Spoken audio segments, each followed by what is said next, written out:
Señores, buenas noches, bienvenidos sean todos a este programa especial de los miércoles aquí en Telenoche por Teleradio América, teleradioamerica.com, canales 12 y 45. Y como ustedes están viendo ahí, también puede seguir la transmisión de nuestro programa por Facebook en nuestra cuenta José La Luz /video. También lo pueden ver por YouTube, en nuestro canal de YouTube.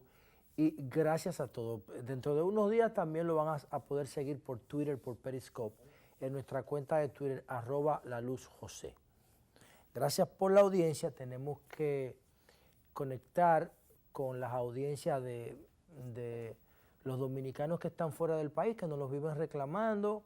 No hemos podido tener la posibilidad por un descuido de no hacer un contacto con un canal local en Estados Unidos, específicamente en Nueva York y la Florida.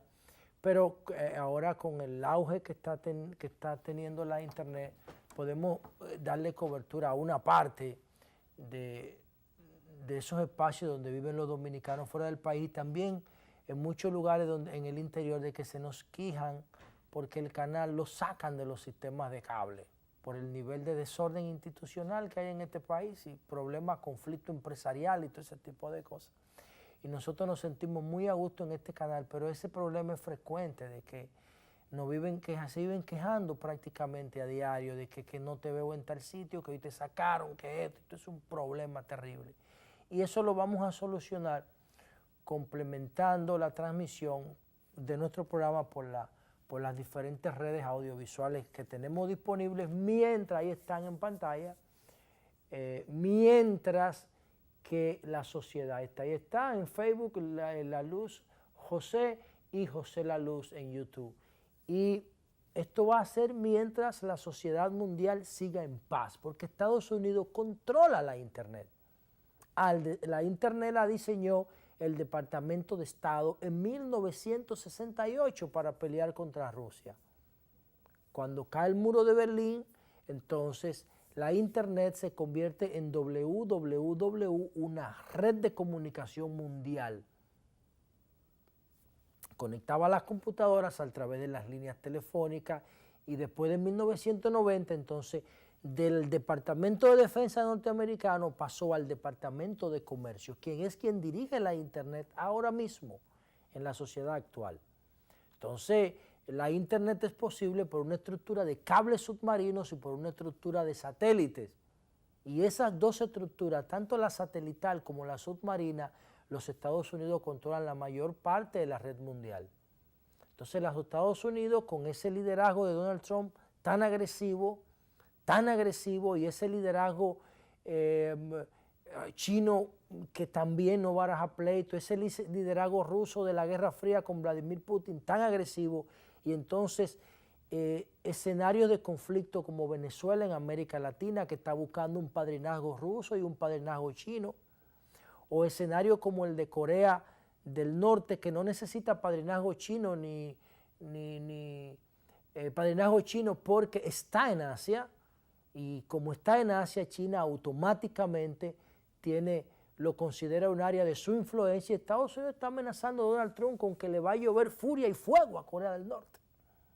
Y una guerra fría, porque nunca se van a enfrentar en términos reales, en términos nucleares, una guerra fría pudiera atentar contra la estabilidad de la web, porque la comunicación es una de las primeras cosas que se ataca en las guerras.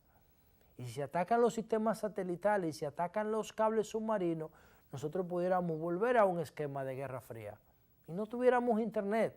Y el Internet es la mayor herramienta de conocimiento, de información, de productividad, de educación, de globalización.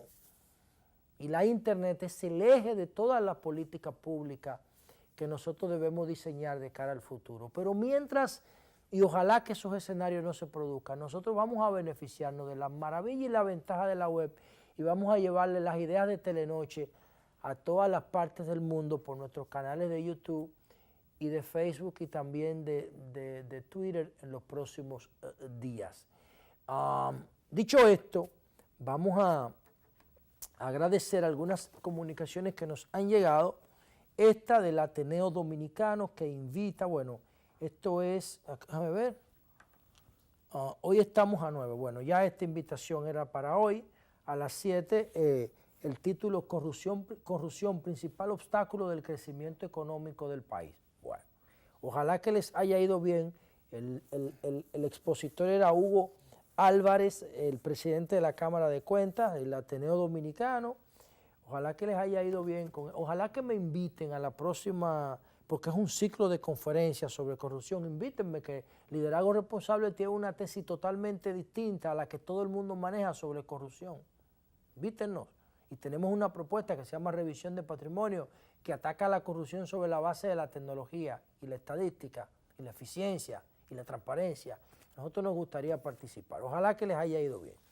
Otra información, otra invitación que nos llegue es la de PROMESE-CAL, el programa de medicamentos esenciales, que tiene la conferencia El rol de PROMESE en el mercado de medicamentos genéricos. El medicamento genérico es como, frente al medicamento registrado, es como al medicamento rentado, es como la informática.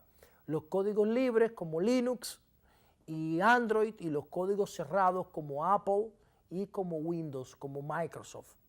Entonces nosotros, por ideología, por compromiso, por convicción, estamos de acuerdo con los medicamentos genéricos. Si usted registra una patente local, internacional, mundial, yo lo que considero es que si usted desarrolló, invirtió $1 millón en desarrollar una patente, o 2 millones, o 10 millones, la patente lo que tiene que protegerle es su inversión más un tiempo de explotación vinculado a la inversión. Entonces, si usted registró una patente, por ejemplo, la pantalla táctil, ¿verdad? Que es esta que está aquí, que funciona gracias a un principio de la física que se llama capacitancia. Apple hizo esto, pero Apple no fue que descubrió la capacitancia, ¿no? Es un principio del electromagnetismo, de Maxwell, y de la física y toda esa cosa. Entonces, Apple registra la pantalla táctil o la pantalla basada en capacitancia. Bueno, pero eso te le dice, bueno, tú invertiste $1.000 millones, cuando tú te ganes 2.000 millones, ya eso es para todo el mundo, porque eso no es tuyo. Tú lo que hiciste fue que aprovechaste el conocimiento acumulado de la sociedad. No te lo pueden proteger por 20 años, porque el pobre no lo va a poder usar durante 20 años. Entonces eso pasa con los medicamentos. Viene Bayer, los alemanes, o Pfizer, qué sé yo, producen un medicamento, entonces lo protegen por 20 años. Y en 20 años, el que no tiene cuarto para comprar eso, que se joda. No. Tiene que haber una protección en función del nivel de renta que generan esas investigaciones, para que los pobres tengan acceso a usarlo. Y PROMESE-CAL es un capítulo del gobierno que promueve los medicamentos genéricos con un criterio de calidad y de protección al consumidor.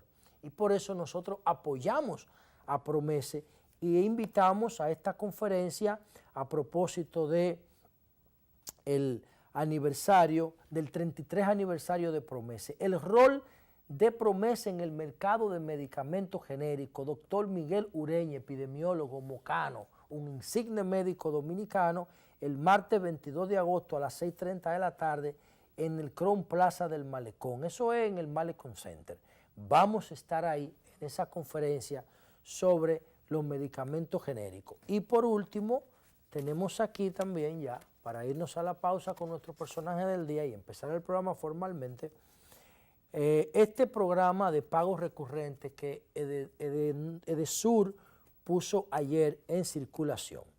Aquí está el proyecto de pagos recurrentes, entonces dice luz gratis por un año. Tiene la opción a ganar luz gratis por un año si pagas de manera permanente. Esto significa que tú puedes registrar un medio de pago en internet, en la cuenta de Edesur, para que mensualmente ellos te cobren la factura y tú no tengas que ver que si pagaste, que si no pagaste, etcétera, etcétera, etcétera. Y entonces puedes tener acceso a un paquete de premios. Esto está muy bien por Edesur, yo saludo esta campaña. A mí me encanta el conductismo como un medio para construir ciudadanías responsables. El conductismo se basa en la gestión de la conducta a partir de los estímulos cuando lo haces bien o para que lo hagas bien, y de la sanción cuando lo haces malo para que no lo hagas mal. Y esto es un estímulo para que lo hagas bien. Y yo creo muchísimo en eso y son infinitas las posibilidades del conductismo para construir ciudadanía responsable. De modo que saludamos esto, aunque eso solamente para la clase media que tiene capacidad de pago, como Netflix, como Amazon Prime, como Spotify, que tú pagas 5 o 6 dólares mensual, pero tienes que tener una tarjeta de crédito. Y ahí tienes acceso a 30 millones de canciones en la plataforma de Spotify o de Apple Music, pero tienes que tener una tarjeta. Los sectores que no están bancarizados, que no tienen tarjeta, tienen mayores dificultades. Para ello, Edesur tiene un sistema de contadores prepago que mide la energía.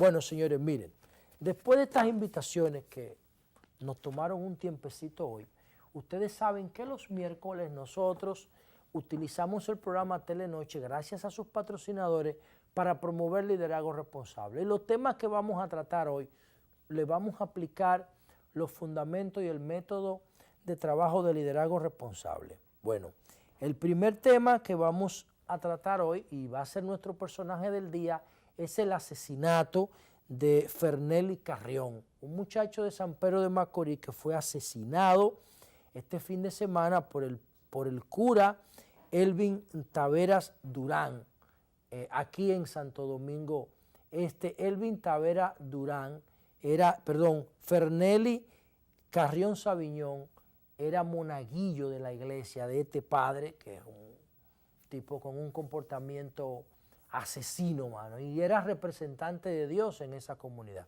Si eso no es una contradicción, díganme ustedes qué es. Vamos a analizar ese caso en función de 3 perspectivas. En función de 3 ángulos, perdón. La perspectiva es el último de los ángulos. Vamos a ver este caso como una resultante, por qué el cura actuó de esa manera, por qué ese niño llegó a ese nivel de vínculo con ese cura, si la familia, el entorno, la comunidad, nadie se dio cuenta. Vamos a ver los patrones históricos del tema del celibato y cómo el celibato, que es la abstinencia compulsiva de la iglesia para que sus miembros no tengan familias formales y tengan que abstenerse de practicar el sexo, cómo eso estimula esta conducta criminal, cómo estimula el celibato la pedofilia, cómo estimula la homosexualidad solapada, cómo estimula este comportamiento aberrante de sacerdotes. Tenemos muchos casos de sacerdotes, lo vamos a ver después de la pausa. Y entonces, luego de ese tema, después vamos a ver ese tema en perspectiva, haciéndole una reflexión al Papa Francisco. Después vamos a ver también el tema del subregistro de nacimientos en República Dominicana, que fue objeto de un acuerdo a mitad de semana entre el gobierno y la Junta Central Electoral. Ustedes verán eso. Y entonces en el tercer bloque vamos a ver las nóminas de las instituciones públicas más importantes, cómo están llenas, infectadas de gente que cobra sin trabajar. Ustedes verán esto, señores, porque no es solamente lo que está haciendo educación. Ustedes verán lo que nosotros les vamos a presentar. De modo que les invitamos a quedarse durante el tiempo, los próximos 45 minutos con nosotros, donde vamos a desarrollar los temas que le hemos anunciado. Entonces, Fernely Carrión, un jovencito de 16 años malogrado por este cura criminal, asesino Elvin Taveras Durán, son los personajes del día y venimos con ese tema después de la pausa. Gracias por la audiencia.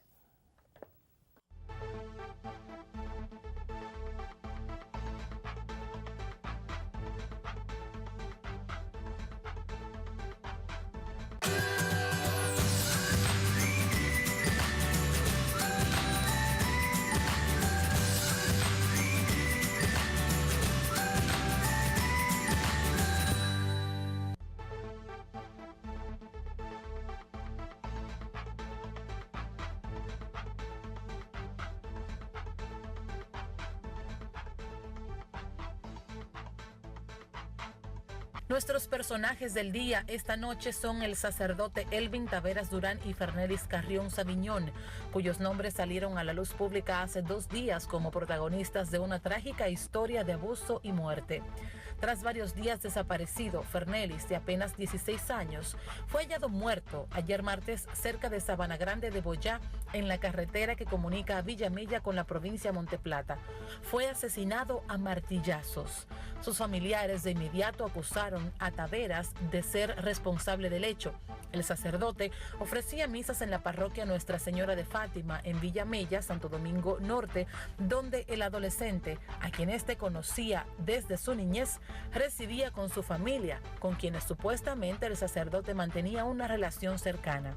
Según Freddy Carrión, padre de la víctima, el sacerdote, quien emprendió la huida tras conocerse el hecho, le regalaba dinero a su hijo y se habría puesto celoso cuando éste empezó a subir fotos en Facebook con una novia que tenía. Otra versión que también ha circulado es que el adolescente habría amenazado al sacerdote con publicar videos de las relaciones que mantenían si éste no le daba dinero a cambio. En los medios ha salido la información de una supuesta relación que Taveras Durán mantenía desde hacía 3 años con Carrión Saviñón, cuando este último era monaguillo en la iglesia Nuestra Señora de Fátima en Villamella, algo que supuestamente sus familiares desconocían. Mientras, la arquidiócesis de Santo Domingo, a través de un comunicado, informó que el sacerdote fue suspendido del ejercicio del ministerio sacerdotal. Elvin Taveras fue encontrado en la casa parroquial de Jainamosa ayer martes y trasladado al destacamento Felicidad de los Mina, desde donde fue trasladado a la unidad de atención permanente del Palacio de Justicia de la provincia de Santo Domingo y luego hacia la cárcel de San Luis, donde permanecerá hasta que se le conozca medida de coerción. La Fiscalía solicitó 1 año de prisión preventiva contra este. El conocimiento de dicha solicitud se hará mañana a las 9 de la mañana, mientras los restos del joven fueron sepultados hoy en el cementerio municipal de Villamella. Para Telenoche, Carolina Rodríguez.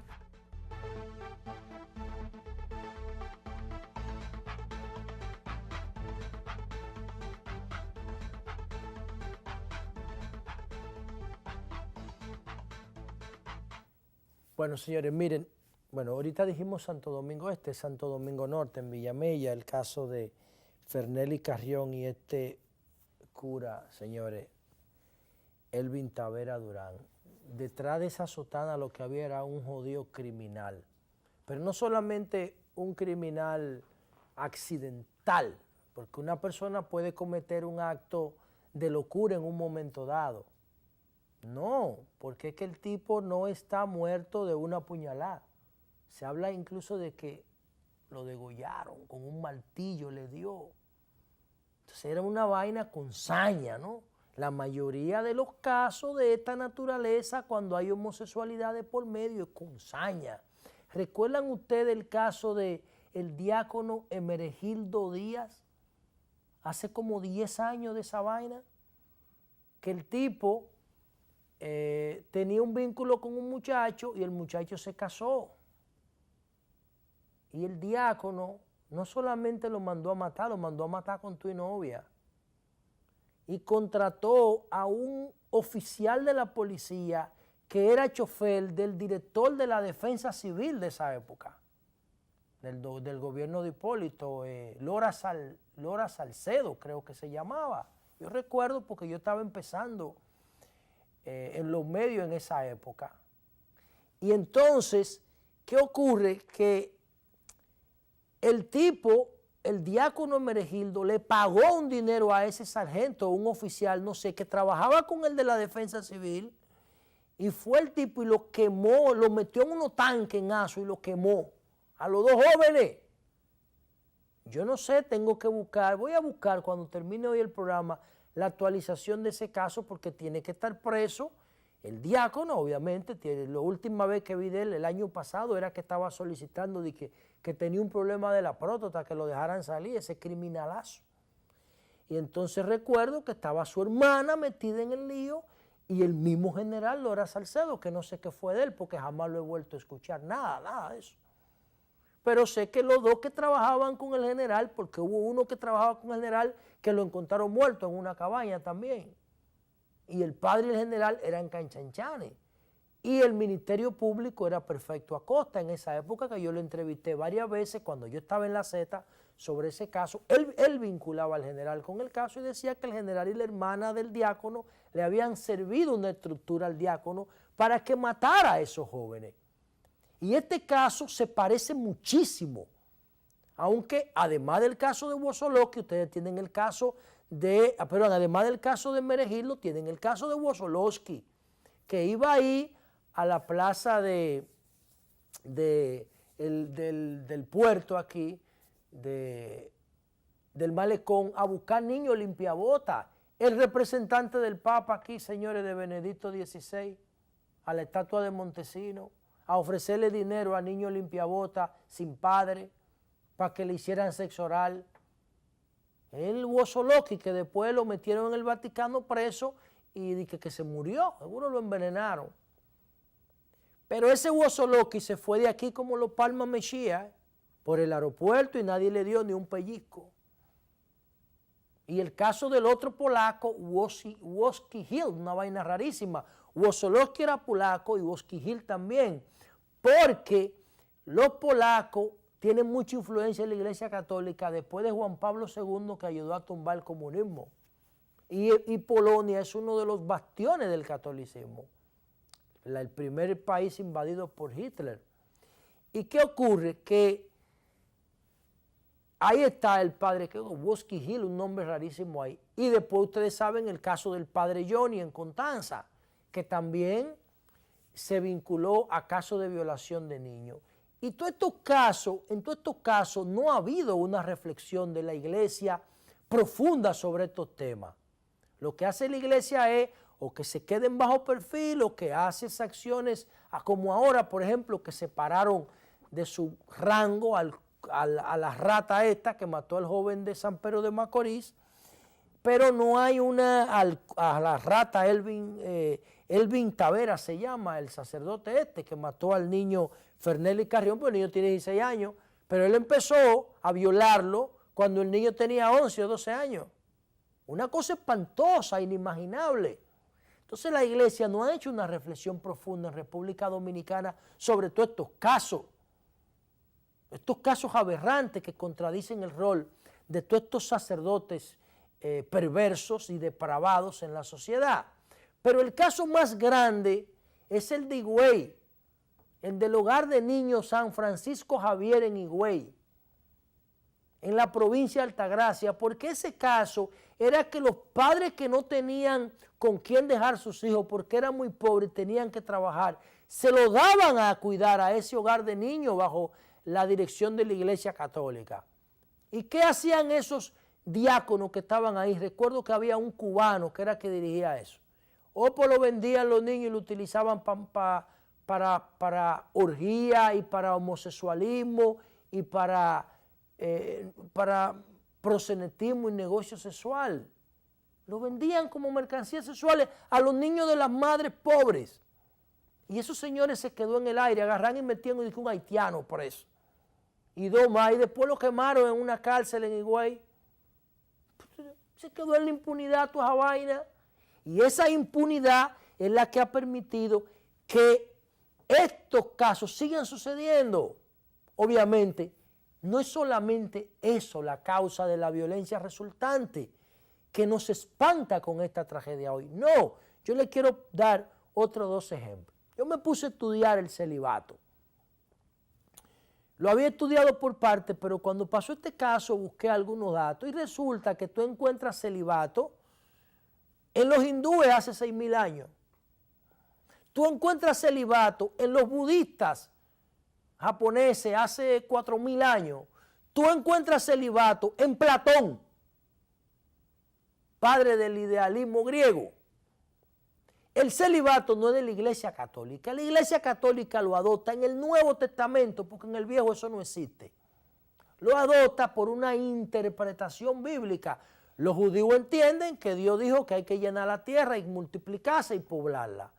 Y los cristianos entienden que hay que, como dicen los platónicos y como dicen los budistas y como dicen los hindúes, que el hombre que se concentra en Dios, se desapega de lo material, se desapega de la cosa mundana, del sexo, del dinero, del placer, y entonces se puede concentrar en Dios y en la contemplación de la espiritualidad. Entonces, esos valores religiosos y filosóficos se decidieron cuando no había ciencia que pudiera someter a prueba todos esos disparates que se hacían en la Edad Media. Ya la ciencia, ¿qué te demuestra? La ciencia te demuestra que en cada cc de espermatozoides que nosotros los hombres producimos, hay 20 millones de espermatozoides.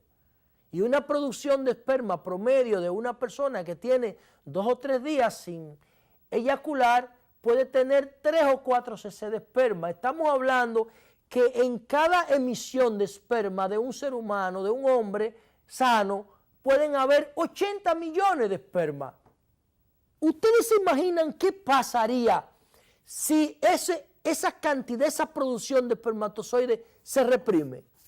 Cada semana, cada día, cada mes, cada año. ¿Ustedes se imaginan lo que pasa, los tipos de traumas que eso genera?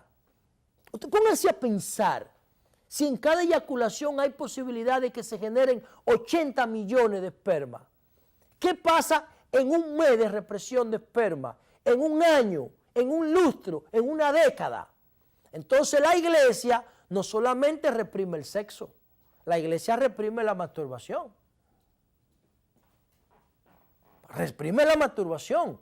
Entonces todos esos diáconos, todos esos sacerdotes, todos esos monjes budistas están haciendo un acto en contra de su propia naturaleza biológica. Y eso es un disparate, señores. Eso es un disparate, un tollo. Entonces, no conforme con eso, antes del 1990, el mundo no tenía acceso a toda la información que genera hoy la sociedad. Ahora, tú prendes la televisión o abres una página de YouTube y pones sexo y te sale de todo. Entonces, esos sacerdotes, esos diáconos y esos monjes están expuestos a una oferta de sexo permanentemente, lo que le hace más difícil a ellos cumplir con ese reclamo absurdo del celibato. Entonces, de alguna manera, la religión, porque no voy a decir la Iglesia Católica, porque acabo de decir hace un minuto que encuentro el celibato en los hindúes, encuentro el celibato en los budistas, encuentro el celibato en los griegos. No se lo puedo atribuir a la Iglesia Católica, aunque lo que estamos juzgando, todos los casos, Wosoloki, Wosigir, el Padre Johnny, el Hogar del Niño San Francisco Javier, el caso del Padre Mergildo y el de la rata esta de ahora de Villamella, todos los casos son católicos. Porque después de Lutero, en la iglesia hubo una ruptura y los evangélicos, los protestantes, se casan sin problema, porque Lutero sabía que eso era un disparate. Es un disparate, no había problema con casarse y tener su mujer y canalizar sus necesidades sexuales y biológicas. Entonces, es más difícil ahora para los sacerdotes respetar el celibato que antes, porque ahora están expuestos al sexo permanentemente. Y como no pueden hacerlo, como no pueden tener relaciones con prostitutas porque la comunidad se entera, como no pueden tener relaciones con mujeres de la comunidad porque el resto de la comunidad se entera, busquen el pecado, el crimen del padre Amaro, la película de Gael García Bernal, para que ustedes vean de lo que estoy hablando. Entonces tienen que recurrir. ¿A qué recurren los padres? A sectores vulnerables. Y los sectores vulnerables son los niños, porque los niños se dejan sugestionar, se dejan amedrentar, son víctimas de las amenazas, pero además los padres de los niños creen en los sacerdotes y ahí viene el problema.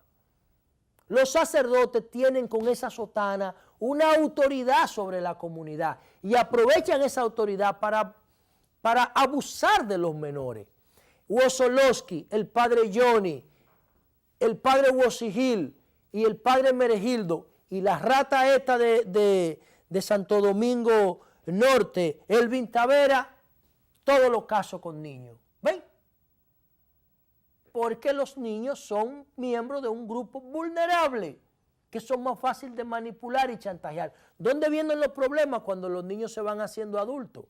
Caso de Meregildo y caso de Fernelly Carrión, que ya empiezan a tener relaciones particulares al margen de la que tienen con los sacerdotes, y los sacerdotes se quillan y lo matan con saña, porque no fue que lo mató, fue que lo degolló, fue que le desbarató la cabeza.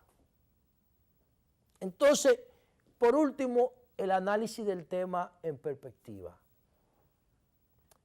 La Iglesia Católica tiene que aliarse con el conocimiento. La Iglesia Católica tiene que aliarse con la transparencia. La Iglesia Católica no puede seguir de espaldas a la sociedad, porque va a tener que seguir enfrentando estas vergüenzas públicas. ¿Y quién más que el Papa Francisco para ponerle fin a este tollo, a este absurdo histórico, a esta contradicción con la naturaleza y con la fisiología humana, que es la represión del sexo entre los católicos? ¿Quién más que el Papa Francisco, un tipo de un pensamiento progresista? Un tipo transparente, por lo menos que quiere serlo, un tipo simple, un líder con un perfil responsable. El Papa Francisco, que ha tenido que bregar con esto en su persona porque él ha tenido que reprimir sus necesidades sexuales. Yo no sé cómo lo hace, pero tiene que hacerlo porque por alguna parte ese espermatozoide concentrado va a salir de su cuerpo. Porque ¿qué va a pasar? Una persona con 20 años represando espermatozoides en sus testículos que se le van a explotar. Por alguna parte tiene que salir eso. Porque es una cosa, señores, tan absurda que es imposible de definir. Imposible de definir lo que significa un celibato reprimido de verdad. De verdad.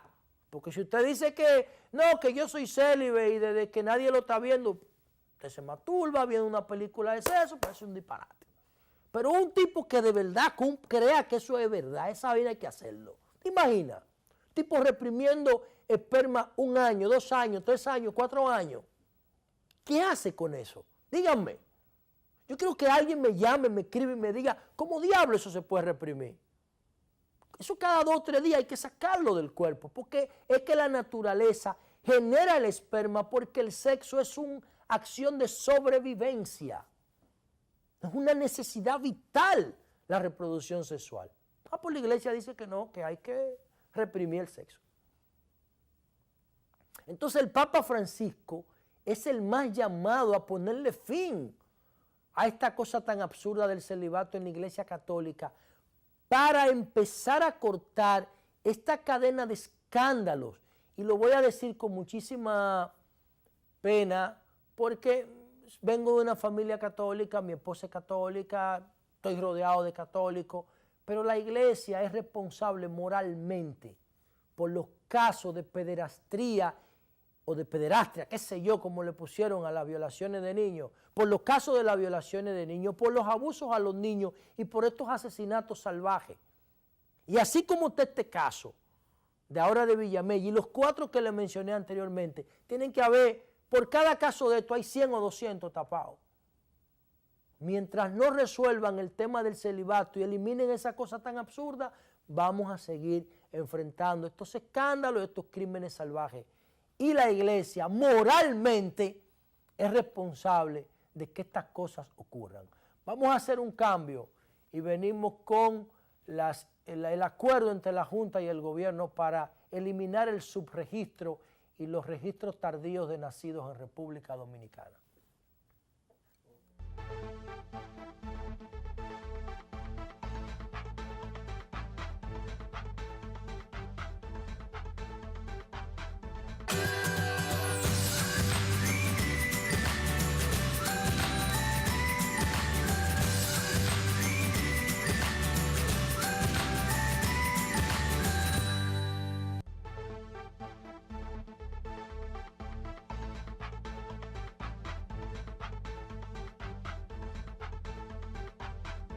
Recientemente, el gobierno dominicano firmó un acuerdo con la Junta Central Electoral para el registro oportuno de nacimiento, un evento encabezado por el presidente Danilo Medina. El mismo se pondrá en marcha mediante la inscripción de los recién nacidos en las oficialías del Estado Civil de los hospitales, específicamente en los centros de salud en los que se produce el nacimiento. Asimismo, el acuerdo indica que se dispondrá de la promoción del registro oportuno y tardío de personas en situación de vulnerabilidad. También la Junta se compromete a difundir la importancia y requisitos para el registro de nacimiento a las mujeres embarazadas a través de los medios que considere pertinentes. De igual manera, se prevé instalar delegaciones de oficialías de Estado Civil en los hospitales donde no existan y tengan un número considerable de nacimientos. Mientras, el Fondo de las Naciones Unidas para la Infancia, UNICEF, apoyará la creación y funcionamiento de la unidad de apoyo a las delegaciones de oficialías y los procesos de capacitación del personal de salud que establezca el Ministerio de Salud Pública y Asistencia Social. Además del presidente Medina, firmó el acuerdo Nelson Rodríguez Monegro, director del Seguro Nacional de Salud, el presidente de la Junta Central Electoral, Julio César Castaños Guzmán, Domingo Contreras, director de la DIGEPEP, así como Altagracia Guzmán Marcelino, ministra de Salud Pública. Para Telenoche, Carolina Rodríguez.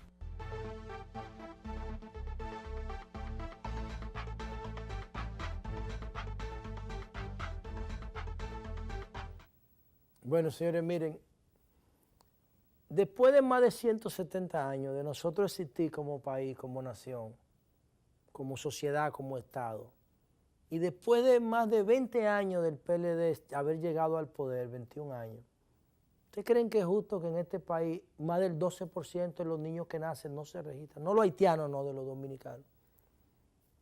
¿Ustedes creen que es justo un partido como el PLD, uno de los partidos más modernos y progresistas de América Latina, que 20 años después de haber llegado al poder, con 16 años de ejercicio, todavía el 12% de los nacimientos no se registran? Es una expresión de que el PLD no controla nada.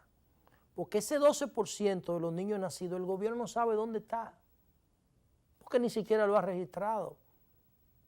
Todavía, hace un tiempecito, teníamos un 10% que no sabía leer ni escribir. Un gobierno del PLD, no sé cuánto es ahora, porque truquean muchísimo esas estadísticas. Uno no sabe, los organismos internacionales dicen una vaina, el gobierno dice otra. Bueno, el hecho es que cada rato dan un número de que si usted conoce a una persona que no sepa leer ni escribir, llame aquí. Por Dios. Por Dios, tiene que controlar todos los procesos, territorio y toda la vaina. Nosotros proponemos seguridad perimetral. En seguridad perimetral, dentro de cada perímetro, usted tiene control de todo lo que pasa ahí, incluyendo los niños que nacen, incluyendo los que no saben leer ni escribir. Dentro de un perímetro todo está controlado. Y el PLD tiene que retomar, y el gobierno, el control del territorio, porque lo perdió. Ahora, si eso es vergonzoso, yo quiero que Carolina me ponga una información del 2013, para que ustedes vean por qué el presidente Danilo Medina tiene que darse a respetar. Lo que yo le envié, de Carol, por favor, el informe que te envié, que salió en el 2013 en el Listín Diario. Escuchen esto. Oigan el título de esta información, en lo que Carolina la pone ahí para ustedes. Recién nacidos no podrán salir de los hospitales sin actas de nacimiento. Mírenlo ahí. Esa información es del 2013, señores. Estamos en el 2017. Hace 4 años que el gobierno anunció eso. Y ahora lo están anunciando otra vez. Entonces el presidente Danilo Medina tiene que hacerse respetar. Ahora, ¿quiénes están aquí como los responsables de hacer cumplir la palabra del presidente? El presidente de la Junta, que es un cuadro del PLD en esa oportunidad, Roberto Rosario Márquez, y el ministro de Salud, que en esa oportunidad era,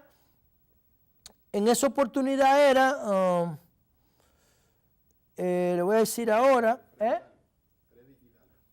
don Freddy Hidalgo, si así es de Cotuí, don Freddy Hidalgo. ¿Quiénes estuvieron ahora firmando con el presidente esta semana? Altagracia Guzmán Marcelino, que es la ministra de Salud, y el presidente de la Junta. Las mismas instituciones que en el 2013 el presidente dijo que iban a resolver el problema. Pues no resolvieron nada, presidente. Y lo pusieron a usted a hablar disparate. Él tiene que hacerse respetar. Hace 4 años nosotros dijimos que íbamos a hacer eso. Y 4 años después pues lo estamos anunciando como si fuera nuevo. 2013, 2014. Entonces tenemos que controlar el proceso. Y yo no quiero que se me vaya el tiempo, porque apenas me quedan 5 minutos de programa, sin que veamos esto de las nóminas. Esta epidemia de parasitismo que tenemos en República Dominicana. 20 años también después de que el PLD llegara al poder. Miren lo que está pasando con las nóminas públicas en República Dominicana. Vamos a ver este reporte.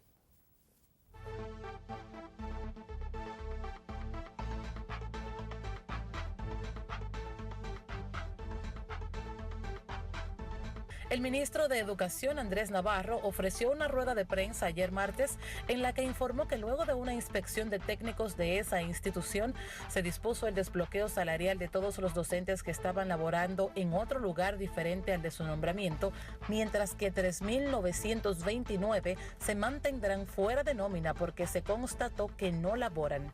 Se recuerda que fruto de una auditoría, más de 8.000 personas fueron bloqueadas de nómina en educación. El ministro aseguró que esas medidas de saneamiento de la nómina docente garantizarán el fortalecimiento y protección de la carrera docente para el bien de todo el magisterio. Luego de esas medidas se estima que el Estado dominicano tendrá un ahorro por cargos de docentes que no realizan ninguna labor de más de 117 millones de pesos mensuales. Para Telenoche, Carolina Rodríguez.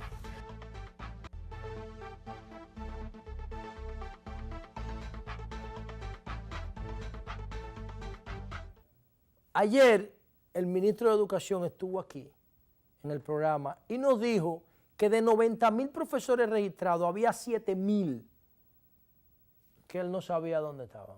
7.000. Están haciendo un arqueo y que luego van a hacer un arqueo administrativo. ¿Ustedes creen que eso solamente pasa en educación? Miren lo que pasa en salud pública. En salud pública, hace menos de un año, detectaron 10.000 que cobraban sin trabajar. Pónganme por favor ahí el link del periódico, mírenlo ahí. Sacan de nómina 10.000 que cobraban en el Ministerio de Salud Pública sin trabajar, señores. ¿Y qué ustedes creen que es eso? ¿Qué ustedes creen que es una gente que cobra sin trabajar? Eso es un acto de corrupción, señores. Entonces tenemos 7.000 de 90.000 maestros en educación y 10.000 en salud pública, los 2 ministerios más importantes del gobierno. Y en la policía, ¿qué pasa? Vamos a ver el parte de prensa. En la policía, mira, de 36.000 agentes, de 30 y pico de mil, 34.000 o 35.000, vamos a centrarlo más. Solamente tiene 15.000 agentes en labor preventiva. De 30.000 y pico. Solamente 15.000 trabajan en la policía en labores de prevención. Hay 2.000 y pico asignados que él no sabe dónde están. Hay 2.000 y pico más que están trabajando en casa de funcionarios, en negocios privados. Lo mismo que en educación, lo mismo que en salud pública, lo mismo en la policía. Y ahora viene lo del Ministerio de Relaciones Exteriores, que nombraron como asesores a todo lo que, mírenlo ahí.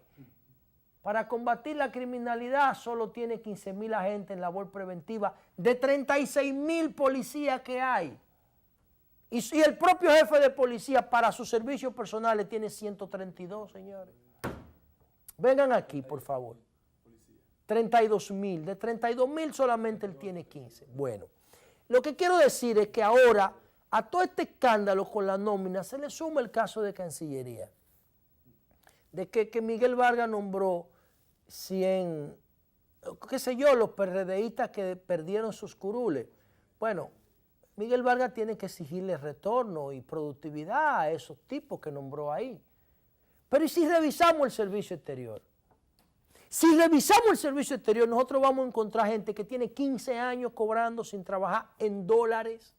Yo conozco más de 10 que me pregunten a mí. Más de 10 que cobran sin trabajar aquí en el país y que tienen otros empleos aquí en el país, público y privado.